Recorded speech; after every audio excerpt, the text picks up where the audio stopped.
Oliver Cromwell, 1599 to 1658. Oliver Cromwell, the brilliant and inspiring military leader who led the parliamentary forces to victory in the English Civil War, is the man most responsible for the eventual establishment of parliamentary democracy as the English form of government. Cromwell was born in 1599 in Huntingdon, England.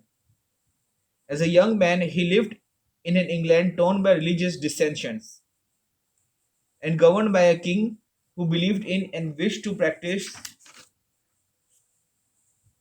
absolute monarchy. Cromwell himself was a farmer and a country gentleman and a devout Puritan.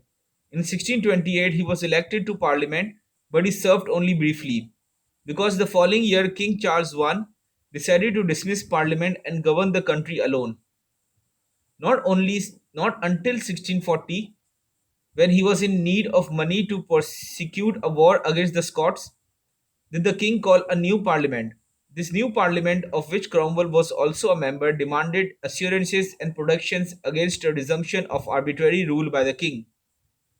But Charles I was unwilling to be subservient to parliament, and in 1642 war broke out between forces loyal to the king and those loyal to parliament. Cromwell chose the parliamentary side. Returning to Huntingdon, he raised a cavalry troop to fight against the king. During the 4 year duration of the war, his remarkable military ability won increasing recognition. Cromwell played the leading role at both the critical Battle of Marston Moor, which was the turning point of the war, and at the decisive Battle of Naseby. In 1646, the war ended with Charles I as a prisoner, and with Cromwell recognized as the most successful general on the parliamentary side. But peace did not come, because the parliamentary side was divided into factions whose goals differed substantially, and because the king, knowing this, avoided a settlement.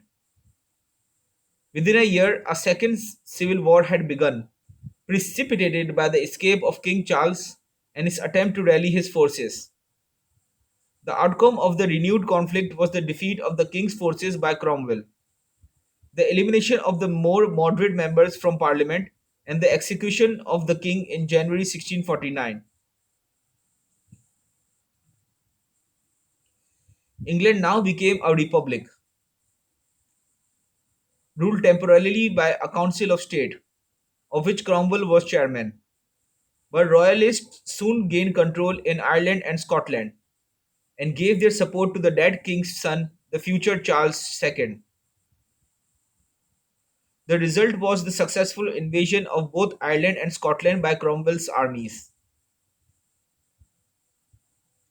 The long series of wars finally ended in 1652 with the complete defeat of the royalist forces. Now that the fighting had ended, it was time for the establishment of a new government. There remained, however, the problem of the constitutional form that government should take. This problem was never to be solved during Cromwell's lifetime. The Puritan general had been able to lead to victory the forces that opposed absolute monarchy, but neither his power nor his prestige were sufficient to resolve the social conflicts of his supporters, enable them to agree on a new constitution. For these conflicts were intricately interwoven with the religious conflicts that divided Protestants from each other, as well as from Roman Catholics. When Cromwell came to power, all that remained of the Parliament of 1640 was a small, unrepresentative extremist minority, the so called Rum. At first, Cromwell tried to negotiate for the holding of new elections. When the negotiations broke down, however, he dissolved the Rum by force. From then until Cromwell's death in 1658, three different parliaments were formed and disbanded. Two different constitutions were adopted, but neither functioned successfully. Throughout this period, Cromwell ruled with the support of the army. In effect, he was a military dictator. However, his repeated attempts to institute democratic practices, as well as his refusal of the throne when it was offered to him, indicate that dictatorship was not what he sought. It was forced upon him by the inability of his supporters to establish a workable government. From 1653 to 1658, Cromwell, under the title of Lord Protector, ruled England, Scotland, and Ireland. During those 5 years, Cromwell provided Britain with a generally good government and an orderly administration. He ameliorated various harsh laws, and he supported education. Cromwell was a believer in religious toleration, and he permitted the Jews to resettle in England and to practice their religion there.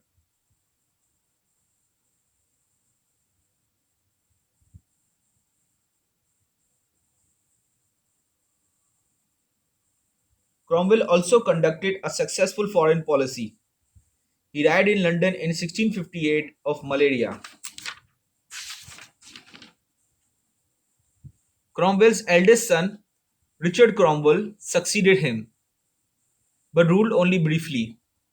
In 1660, Charles II was restored to the throne. The remains of Oliver Cromwell were dug up and hung from the gibbet. But this vindictive act could not hide the fact that the struggle for royal absolutism had been lost. Charles II fully realized this and did not attempt to contest Parliament's supremacy. When his successor James II tried to restore royal absolutism, he was soon deposed in the bloodless revolution of 1688. The result was just what Cromwell had wanted in 1640, a constitutional monarchy with the king clearly subservient to Parliament and with a policy of religious toleration. In the 3 centuries since his death, the character of Oliver Cromwell has been the subject of considerable dispute.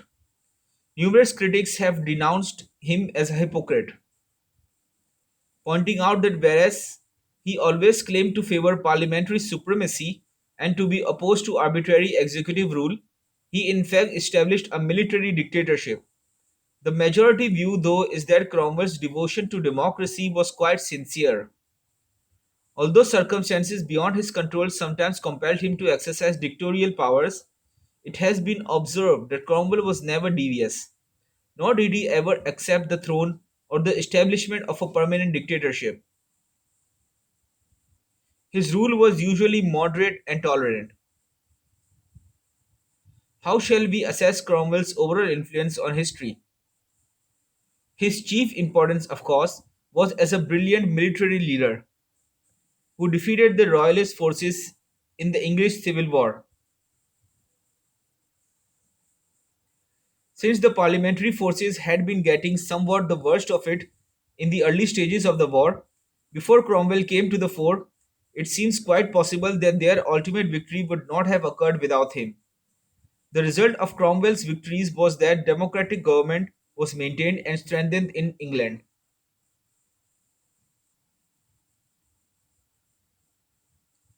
This should not be thought of as something that would have occurred in any event. In the 17th century, most of Europe was moving in the direction of greater royal absolutism. The triumph of democracy in England was an event running counter to the overall trend. In later years, the example of English democracy was an important factor in the French Enlightenment.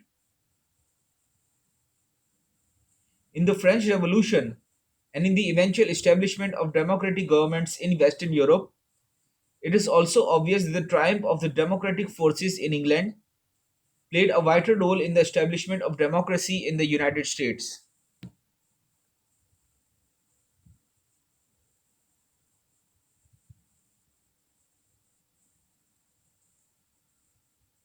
and in other former English colonies, such as Canada and Australia.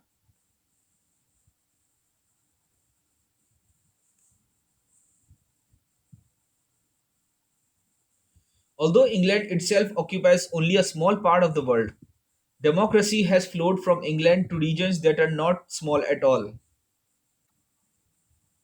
Cromwell would have been ranked higher, except that almost equal credit for the establishment of democratic institutions in England and the United States should be accorded to the philosopher John Locke. It is difficult to assess the relative importance of Cromwell, who was basically a man of action, and Locke, who was a man of ideas. However, given the intellectual climate of Locke's day, political ideas closely similar to his would probably have been presented fairly soon, even had Locke himself never lived. On the other hand, had Cromwell never lived, there is a strong chance that the parliamentary forces would have lost the English Civil War.